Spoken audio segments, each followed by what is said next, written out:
In the autumn of 1944, the SS Bremen docked at Norfolk Naval Base, carrying cargo that would challenge everything German propaganda had taught its people about American military weakness. Hidden below deck were 47 German women prisoners of war, nurses, technicians, and communications specialists captured during the Allied advance through France. They had been told America was a nation of soft civilians playing at war, but what they witnessed upon arrival would shatter those beliefs forever. Before we discover what left these seasoned military women speechless on American soil, tell us where you're watching from in the comments below. Among these prisoners was Hauptfeldwebel Ingrid Weber, a 28-year-old signals officer from Berlin who had coordinated communications for an entire Wehrmacht division. She had seen the massive Soviet war machine, witnessed British determination during the Blitz, but nothing in her military experience had prepared her for what awaited on the American dock. As the ship's cargo hold opened and sunlight streamed in, Ingrid's first glimpse of Norfolk Naval Base left her staring in disbelief at an industrial war machine that defied everything she thought she knew about American capabilities. The escort detail was led by Captain Robert Hayes, a career naval officer who had supervised dozens of prisoner transfers, but never female PS from Germany's elite military units. These women weren't ordinary soldiers. They possessed technical knowledge about German communications, radar systems, and defensive strategies that could prove invaluable to Allied intelligence. Hayes had been briefed to treat them with professional respect, while ensuring they understood the full scope of American military power. As Ingrid stepped onto the gangplank, her legs shaky from weeks at sea, she found herself facing a sight that made her question every piece of intelligence the German High Command had provided about American war production. The Norfolk shipyard stretched beyond the horizon, filled with vessels in various stages of construction. Liberty ships, destroyers, and aircraft carriers lined the waterfront in numbers that seemed impossible. Her trained eye began automatically counting and categorizing what she saw, but the sheer scale overwhelmed her analytical abilities. The convoy of trucks waiting to transport the prisoners was itself a revelation. Clean new vehicles with fresh paint and pristine mechanical components, not the patched-together equipment she had grown accustomed to seeing in the Wehrmacht's final months. As she was helped into the back of a transport truck, Ingrid caught sight of American soldiers whose uniforms, equipment, and general appearance spoke of abundance rather than the scarcity that had characterized German forces for the past 2 years. The 30-mile journey to the processing facility took Ingrid through industrial landscapes that redefined her understanding of American war production capabilities. Through the truck's canvas covering, she glimpsed factory complexes that dwarfed anything she had seen in Germany's rural valley. Smokestacks rose like forests on the horizon, and the constant sound of machinery suggested round-the-clock production on a scale that German planners had dismissed as Allied propaganda exaggeration. Lieutenant Sarah Mitchell, the Army intelligence officer assigned to observe the prisoners during transport, noticed the German women's reactions with professional interest. Their expressions shifted from skepticism to confusion to something approaching dismay as they witnessed the industrial infrastructure that supported American military operations. Mitchell spoke fluent German and could understand their whispered conversations, which revealed growing alarm about the implications of what they were seeing. "Diesen Meglisch," Ingrid whispered to her fellow prisoner, Oberfeldwebel Anna Kruger, a radar technician who had helped design Germany's air defense systems. "This level of production, if this is real, then everything we were told about American industrial capacity was completely wrong." Anna nodded grimly, her own technical background allowing her to assess the significance of the manufacturing facilities they were passing. The processing facility itself was another shock to Ingrid's expectations. Clean, well organized, with modern equipment and abundant supplies. It operated with an efficiency that spoke of unlimited resources rather than the desperate improvisation that had characterized German logistics in recent months. American personnel moved with the confidence of people who never doubted that their equipment would work, their supplies would arrive, and their support systems would function as intended. During the initial medical examination, Dr. Elizabeth Crawford, a civilian physician contracted by the military, observed the prisoner's physical condition with growing concern.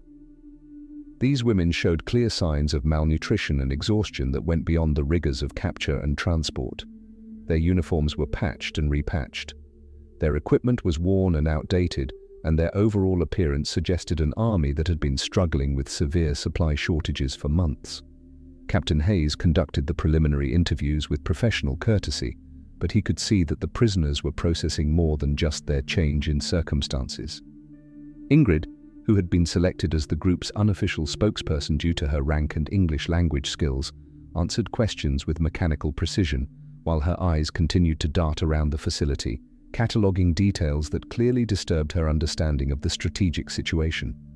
Her homeland faced. Listen, the revelation that would fundamentally alter Ingrid's worldview came during the routine processing procedure when she was allowed to use the facility's telephone to contact the International Red Cross about her prisoner status.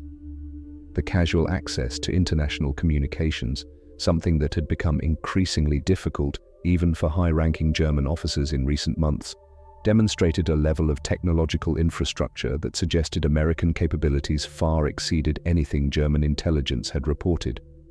While waiting in the communications room, Ingrid overheard radio traffic that provided glimpses into American military operations worldwide. References to simultaneous campaigns in multiple theaters, coordination between forces separated by thousands of miles, and logistical support for operations on a global scale painted a picture of military capacity that dwarfed German capabilities even at the height of Wehrmacht success in 1941 and 1942.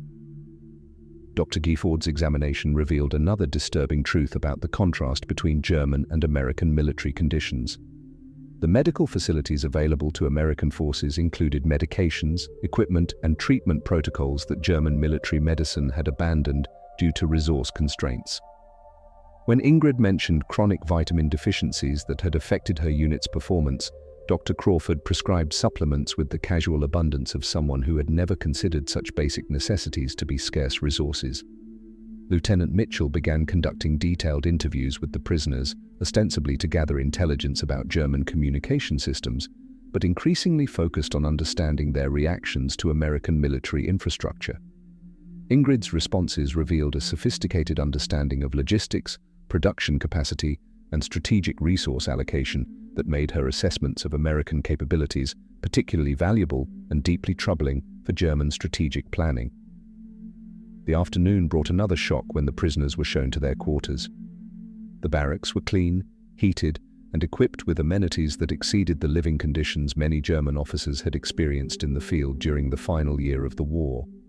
Hot running water, electric lighting, and abundant food supplies spoke of an industrial base that could support its military forces with luxury rather than mere survival necessities.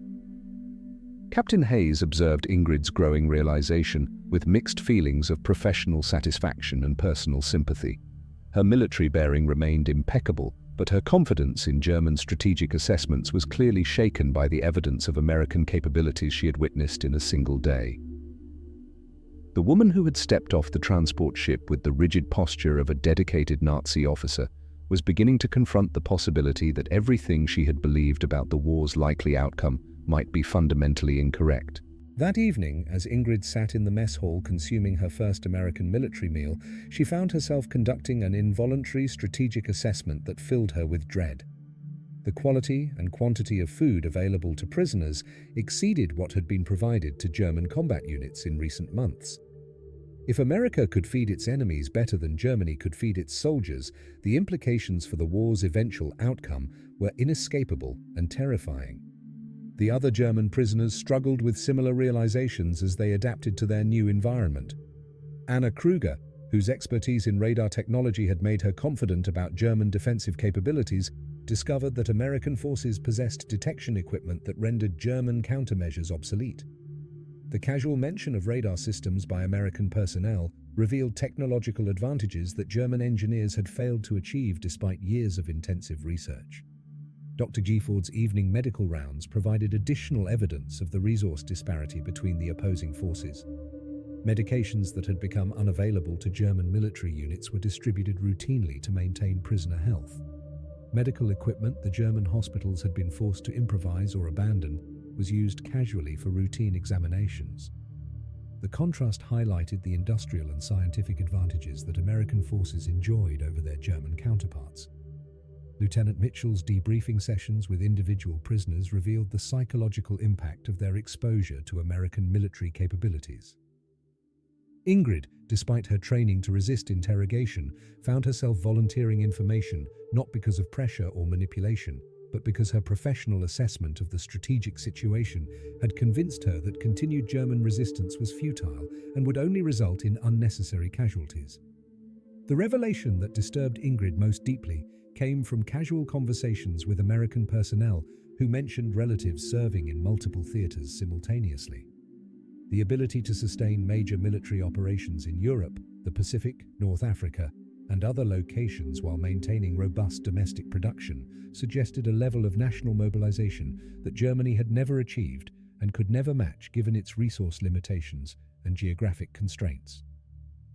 Captain Hayes documented the prisoners' reactions in his evening reports, noting that their exposure to American military infrastructure had achieved more effective demoralization than any interrogation techniques could have accomplished. The women's professional military backgrounds made them uniquely qualified to assess what they were seeing, and their conclusions about American capabilities were clearly shaking their confidence in German strategic planning. As Ingrid prepared for sleep in quarters that exceeded the comfort level of most German military facilities, she faced the uncomfortable realization that her nation's leadership had either been catastrophically misinformed about American capabilities or had deliberately deceived their own forces about the true balance of power in the conflict. Either possibility raised disturbing questions about the competence and honesty of the regime she had sworn to serve. The next morning brought Ingrid face to face with the most devastating evidence yet of American military superiority during a routine prisoner orientation. She was escorted past the base's aircraft maintenance facilities, where she witnessed American air power capabilities that rendered German Luftwaffe strength virtually meaningless. Hundreds of aircraft in various stages of maintenance and preparation filled hangars that stretched beyond her ability to count, representing more combat aircraft than the entire remaining German Air Force could field. Technical Sergeant Michael O'Brien, the maintenance supervisor who conducted the orientation, spoke casually about aircraft production numbers that exceeded Germany's total wartime output. His matter-of-fact discussion of replacement schedules, spare parts availability, and pilot training programs revealed an aviation infrastructure that could sustain losses indefinitely while continuously expanding operational capacity. For Ingrid, whose communications work had included coordination with Luftwaffe units struggling with fuel shortages and equipment failures, the contrast was overwhelming. The psychological impact extended beyond Ingrid to affect all the German prisoners as they witnessed various aspects of American military operations. Women who had believed in German technological superiority discovered that American forces possessed radar, communications, and weapon systems that surpassed anything in German service. The casual abundance of resources that characterized every aspect of American military life contrasted sharply with the desperate scarcity that had marked their own service in the Wehrmacht's final campaigns. Dr. Crawford's medical examinations revealed another dimension of the disparity between German and American military capabilities. The prisoners' medical histories documented chronic health problems that resulted from inadequate nutrition, medical care, and living conditions during their service with German forces. American military personnel, by contrast, maintained health standards that reflected unlimited access to medical resources, proper nutrition, and preventive health care that German forces had abandoned due to resource constraints. Lieutenant Mitchell's intelligence gathering sessions became less focused on extracting information and more concerned with understanding the strategic implications of the prisoners' assessments. Ingrid's professional evaluation of American capabilities provided insights into German strategic planning that revealed fundamental miscalculations about the balance of military power. Her willingness to share these assessments reflected her growing conviction that continued German resistance was strategically hopeless. The afternoon brought a guided tour of the base's communication center that shattered Ingrid's remaining confidence in German intelligence about American capabilities. Equipment that German engineers had considered theoretically possible but practically unachievable was deployed routinely throughout American military operations. The ability to coordinate simultaneous operations across multiple continents while maintaining constant contact with headquarters demonstrated organizational and technological capabilities that German forces had never possessed even at their peak effectiveness. Captain Hayes observed the cumulative impact of these revelations on the German prisoners with professional satisfaction and personal concern. The women's military professionalism made them ideal sources of intelligence about German capabilities and strategic planning, but their growing despair about their homeland's prospects raised ethical questions about the psychological impact of their captivity. The evidence of American superiority was achieving strategic objectives, but at considerable personal cost to the prisoners who were forced to confront the implications of what they were learning. 3 weeks after her arrival, Ingrid faced a crisis that would define the remainder of her captivity. During a routine intelligence briefing, she was shown classified photographs of German industrial facilities that revealed the true extent of Allied bombing damage.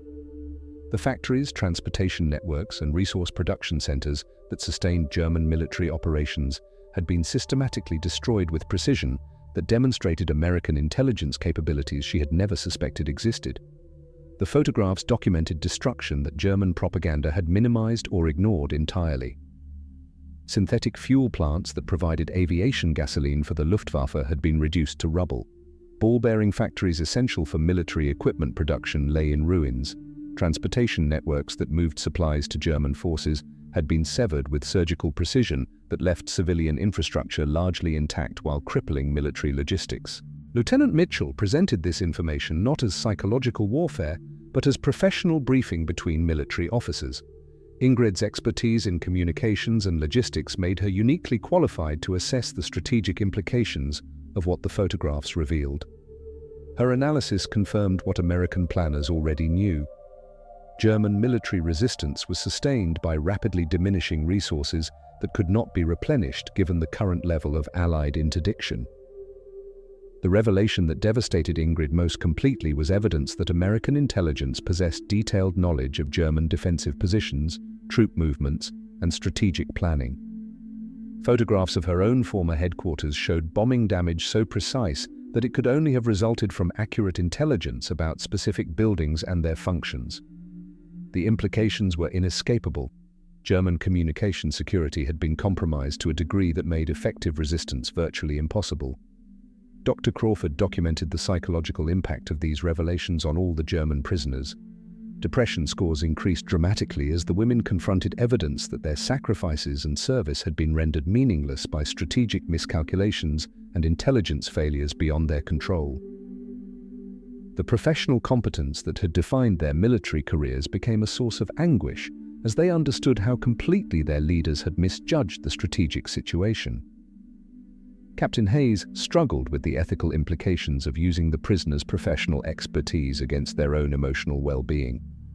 The intelligence they provided was invaluable for American strategic planning, but the process of extraction required forcing them to confront the futility of their homeland's continued resistance. Military necessity demanded maximum information gathering, but human decency suggested limits on psychological pressure that served no clear operational purpose. Dunder, the turning point came when Ingrid requested permission to write a letter to German High Command detailing her assessment of American military capabilities. Captain Hayes faced an unprecedented decision. Allowing a prisoner to communicate strategic intelligence to enemy forces violated every protocol, but Ingrid's proposal might accomplish more than continued captivity. Her professional credibility with German planners could potentially influence strategic decisions that would save lives on both sides. Military intelligence officers debated the proposal with intensity that reflected its unprecedented nature. Some argued that providing German forces with accurate assessments of American capabilities would only improve their defensive preparations. Others contended that realistic intelligence might convince German leadership to consider negotiated surrender rather than continue hopeless resistance that would cost thousands of additional casualties. Dr. Crawford supported Ingrid's proposal from a humanitarian perspective. The psychological toll of forced silence about information that could influence the war's duration was destroying the prisoners' mental health. Allowing them to contribute to potential peace initiatives might provide therapeutic benefits while serving broader strategic objectives that transcended immediate tactical considerations. Lieutenant Mitchell conducted detailed interviews with all the prisoners to assess their willingness to provide honest assessments of American capabilities to German authorities. The women's responses revealed sophisticated understanding of the moral complexity surrounding their situation. They recognized that accurate intelligence might help German forces resist more effectively, but also believed that realistic assessments might encourage earlier surrender negotiations. The letter that emerged from these discussions was a masterpiece of military analysis that documented American capabilities with clinical precision while avoiding specific operational details that could compromise Allied security. Ingrid's professional reputation with German planners gave her recommendations credibility that external intelligence sources could never achieve, potentially influencing strategic decisions at the highest levels of German command. The decision to transmit the letter required approval from Washington, creating debate among policymakers who had never confronted similar situations. The precedent of allowing prisoners to communicate strategic assessments to their own forces challenged fundamental assumptions about prisoner management while potentially serving broader objectives related to conflict termination and casualty reduction. When approval finally arrived, it came with conditions that reflected the complexity of the undertaking. The letter would be transmitted through international Red Cross channels to ensure its authenticity while avoiding appearance of American propaganda. German responses would be monitored to assess the impact of realistic intelligence on strategic planning and potential peace initiatives. 2 months after transmitting her assessment, Ingrid received a response that validated her worst fears about German strategic planning. High Command dismissed her report as enemy propaganda despite her established credibility and detailed technical analysis. The rejection revealed that German leadership preferred comfortable delusions about American capabilities to uncomfortable truths that might require strategic reassessment or consideration of surrender negotiations. The response devastated not only Ingrid, but all the German prisoners who had hoped their professional assessments might influence rational decision-making. Their expertise had been rejected in favor of ideological wishful thinking that prioritized political loyalty over military reality. The dismissal of accurate intelligence demonstrated command failures that made continued German resistance both hopeless and tragic. Dr. Crawford documented severe psychological reactions among the prisoners as they processed the implications of their homeland's response. Professional military officers who had dedicated their careers to serving their nation discovered that their expertise was valued less than political conformity. The rejection of their assessments represented personal and professional betrayal that challenged their fundamental understanding of military service and national loyalty. Lieutenant Mitchell's intelligence analysis confirmed that German High Command was operating under strategic delusions that bore no relationship to actual military capabilities. The refusal to acknowledge American superiority, despite overwhelming evidence, suggested decision-making processes that prioritized ideology over operational reality. Such systematic rejection of accurate intelligence explained many German strategic failures throughout the war. Captain Hayes struggled with the prisoners' emotional collapse following their homeland's rejection of accurate intelligence. Military protocol demanded continued information gathering, but humanitarian concerns suggested that further psychological pressure served no useful purpose. The women had provided valuable intelligence and attempted to serve broader peace objectives, only to discover that their efforts were meaningless within the context of irrational German strategic planning. The rejection of their assessment forced all the prisoners to confront fundamental questions about loyalty, duty, and national service. Women who had risked their lives for Germany discovered that their government valued political conformity more than military expertise or potential casualty reduction. The psychological impact of this revelation would influence their post-war attitudes toward authority, nationalism, and military service. As winter approached, the prisoners faced the prospect of indefinite captivity. While their homeland continued hopeless resistance based on strategic assessments that bore no relationship to military reality, their professional expertise had become a source of anguish rather than pride, as they understood the futility of German strategic planning. Spring 1945 brought news that vindicated every assessment Ingrid had made about American military superiority, but the validation provided no satisfaction as she watched her homeland's final collapse unfold with tragic inevitability. Allied forces crossed the Rhine with ease that demonstrated the obsolescence of German defensive capabilities, while American production continued expanding even as victory became certain. The contrast between American abundance and German desperation had become so extreme that continued resistance represented suicide rather than strategy. The end came with stunning swiftness that confirmed everything the prisoners had learned about American capabilities during their captivity. German forces surrendered not because of heroic last stands or negotiated agreements, but because continued resistance had become logistically impossible. The industrial infrastructure that sustained military operations had been systematically destroyed with precision that demonstrated American technological superiority beyond anything German planners had imagined. Dr. Crawford observed complex emotional reactions among the prisoners as they processed their nation's surrender. Relief at the war's end, mixed with grief for their homeland's destruction and anger at leadership that had rejected accurate intelligence in favor of ideological delusions. The women who had tried to serve both military professionalism and humanitarian objectives discovered that their efforts had been meaningless within the context of irrational strategic planning. Lieutenant Mitchell's final intelligence reports documented valuable insights into German strategic failures that would influence post-war analysis and future military planning. The prisoners' professional assessments had provided unprecedented understanding of how systematic intelligence failures and ideological decision-making had contributed to German defeat. Their expertise had served American strategic objectives even when rejected by their own government.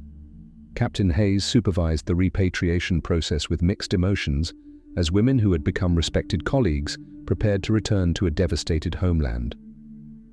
Their professional competence and personal integrity had earned genuine admiration from American personnel, but their experiences had left psychological scars that would influence their post-war lives. The contrast between their treatment in American captivity and their rejection by German authorities had fundamentally altered their understanding of patriotism and military service. The repatriation revealed lasting impacts of their exposure to American military capabilities. Several prisoners chose to remain in the United States rather than return to Germany, while others carried their understanding of American technological and industrial superiority into post-war reconstruction efforts.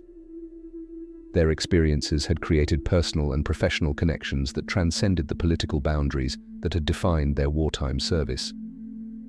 Ingrid's final report to American authorities documented her assessment that German defeat had been inevitable once American industrial capacity reached full mobilization.